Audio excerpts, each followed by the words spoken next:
Assalamualaikum warahmatullahi wabarakatuh. Alhamdulillah alladzi la syarika lah. Wassalatu wassalamu ala Rasulillah Sayyidina Muhammad ibni Abdillah syafi'il anam wa khairi khalqillah wa ala alihi wa ashabihi wa mawalah wa la hawla wa la quwata illa billah. Amma ba'd. Yang saya hormati para alim ulama, para masyayikh, wabil khusus Kiai Haji Ali Wafa Abdullah, pengasuh Pondok Pesantren Mufilud Duror II, serta seluruh keluarga besar Pondok Pesantren Mufilud Duror II. Semoga saja semuanya diberi kesehatan dan panjang umur oleh Allah Subhanahu wa taala.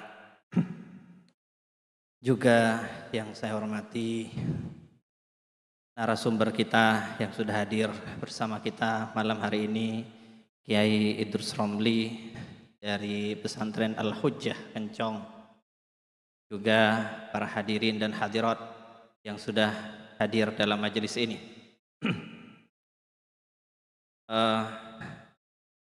Sebelum memasuki materi, izinkan saya sedikit bercerita tentang kondisi Islam di masa awal sampai saat ini dalam beberapa kalimat yang sederhana. Islam di masa Rasulullah SAW awalnya dimulai sebagai agama yang gharib. Ya, Islam dimulai sebagai agama yang gharib. Gharib itu apa? Gharib itu asing, beda sendiri, tidak sama dengan seluruh agama yang ada di dunia saat itu. Agama di dunia tidak menghargai kaum perempuan, Islam menghargai kaum perempuan. Agama di dunia tidak mengenal kesetaraan, Islam menghargai kesetaraan. Dan demikian banyak sekali nilai-nilai keislaman yang kemudian menjadi nilai-nilai universal yang penting bagi seluruh umat manusia. Sehingga agama Islam menjadi agama yang menyebar luas di seluruh penjuru dunia sampai pernah menguasai daerah-daerah yang sangat jauh, sampai dua imperium besar Romawi dan Persia di masa lalu hancur karena dikuasai oleh umat Islam.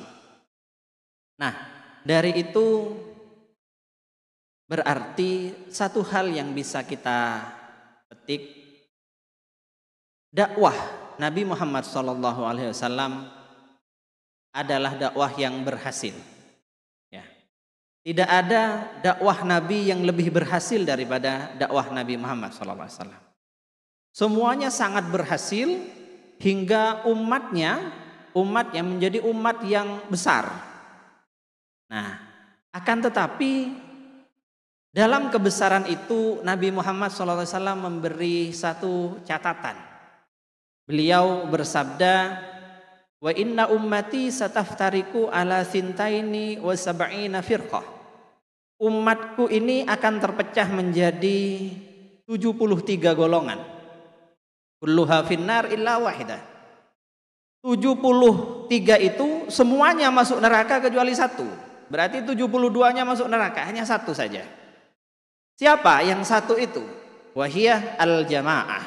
Dia adalah al-jamaah. Al-jamaah itu siapa?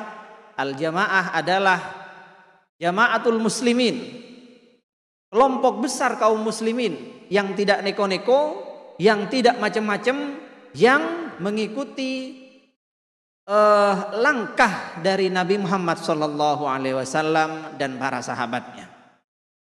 Dalam suatu hadis yang lain, Nabi Muhammad ketika menjelaskan perpecahan umat Islam itu, beliau menjelaskan hanya satu yang masuk surga. Ditanya oleh para sahabat, siapa yang satu itu ya Rasulullah? Nabi Muhammad menjawab, ma ana alaihi wa ashabi, yaitu siapapun yang mengikuti apa yang aku lakukan dan apa yang sahabat-sahabatku lakukan. Jadi yang selamat itu nanti adalah umat yang mengikuti lelampah dari Rasulullah SAW dan para sahabat. Nah ini. Jadi di antara umat Nabi yang banyak itu terpecah menjadi 73, yang selamat hanya satu. Tapi satu ini bukan kecil, satu ini satu besar. Satu yang sangat besar. Yang satu ini menampung jutaan ulama Ahlussunnah wal Jamaah. Siapa yang satu ini? Al-Jamaah dan ma'ana alaihi wa ashabi. Para ulama kemudian menjelaskan siapa mereka, yaitu ulama 4 madhab. Dalam fikih adalah madhab Hanafi, Maliki, Syafi'i, dan Hambali. Kemudian dalam akidah adalah madhab Imam Abul Hasan Al-Asy'ari dan Imam Abu Mansur Al-Maturidi. Kemudian dalam hal tasawuf adalah mereka yang mengikuti tasawuf Imam Junaid Al-Baghdadi dan Imam Ghazali. Lah, ini adalah kelompok besar, kelompok yang disebut Ahlus Sunnah wal Jamaah, yang akan menjadi kelompok yang selamat nanti di akhirat. Sedangkan 72 kelompok yang lain banyak namanya, macam-macam namanya, tapi mereka semuanya kecil-kecil. Mereka semuanya aneh-aneh. Mereka semuanya nyeleneh. Ya itu tadi contohnya tadi. Ada satu yang bilang nikah cukup berdua. Pokoknya setuju sama setuju langsung deal. Nah itu yang satu. Ini banyak peminatnya ini. Gak tahu kalau di Suger ini, semoga saja tidak ada. Tadi disinggung soalnya banyak lora yang ikut. Karena di Suger ini banyak loranya. Tapi insya Allah tidak ada. Kemudian ada lagi yang itu Syiah. Ada lagi yang menganggap bahwa umat Nabi Muhammad ini tersesat. Ya. Tersesat. Bagaimana tersesatnya? Semuanya jatuh pada kesyirikan. Semuanya menyimpang kecuali mereka sendiri. Lah ini orang Wahabi. Nah, Syiah dan Wahabi ini musuhan. Musuhan yang akan kita bahas di sini. Nanti Syiah dan Wahabi ini dua kelompok besar yang musuhan. Saya sudah lama sekali mengkritik Syiah, dan ketika mengkritik Syiah selalu dituduh Wahabi. Dan kalau mengkritik Wahabi selalu dituduh Syiah. Itu biasa itu. Insya Allah nanti Kiai Idrus juga begitu. Beliau banyak lakopnya. Tergantung siapa yang memberi lakop. Ya. Jadi mereka musuhan, tetapi mereka punya kesamaan. Syiah menganggap sahabat semuanya murtad kecuali beberapa orang. Ada yang bilang 3 orang, ada yang bilang 7 orang. Wahabi semuanya bilang umat Islam di dunia, Muhammad bin Abdul Wahab pendirinya bilang umat Islam di dunia nggak ada yang ngerti kalimat tauhid, yang ngerti cuma dia.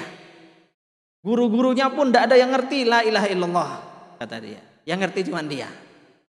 Lah ini, yang benernya cuma dia. Akhirnya apa? Seolah-olah mereka ini mengatakan bahwa Nabi Muhammad SAW gagal dalam menyampaikan risalah. Seolah-olah Nabi Muhammad ini hanya memproduksi orang-orang umat yang sesat seperti umat-umat yang lain yang sebelumnya. Padahal Nabi Muhammad ini dengan seluruh keistimewaannya, beliau berhasil mengantarkan mayoritas manusia di akhir zaman menjadi ahli surga. Dan itu adalah karomah Nabi Muhammad yang tidak dipunyai oleh para nabi yang lain. Nah, karena itu kita kedatangan tamu yang sangat luar biasa kali ini, Kiai Idrus Romli. Beliau asli Jember, asli pakai sok Jember, tetapi beliau terkenal di berbagai daerah di Indonesia dan punya julukan sebagai singa Aswaja.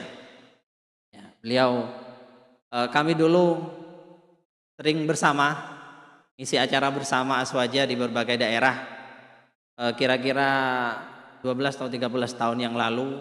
Kemudian kami lama nggak ketemu karena kesibukan masing-masing. Beliau keliling Indonesia, berdakwah kemana-mana, terkenal. Saya menyelesaikan kuliah saya di kampus. Itu. Sekarang alhamdulillah beliau bisa hadir di sini dalam acara talkshow ini untuk membedah bagaimana sebenarnya kesesatan dan penyimpangan dua firqah besar yang disebut sebagai Syiah dan Wahabi, baik dalam usul maupun furu'.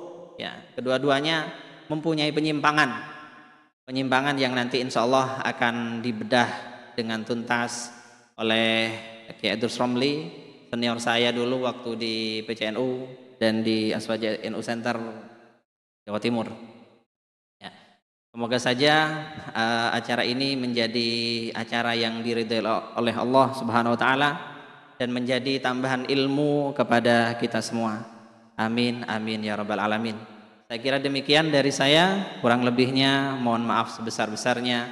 Assalamualaikum warahmatullahi wabarakatuh.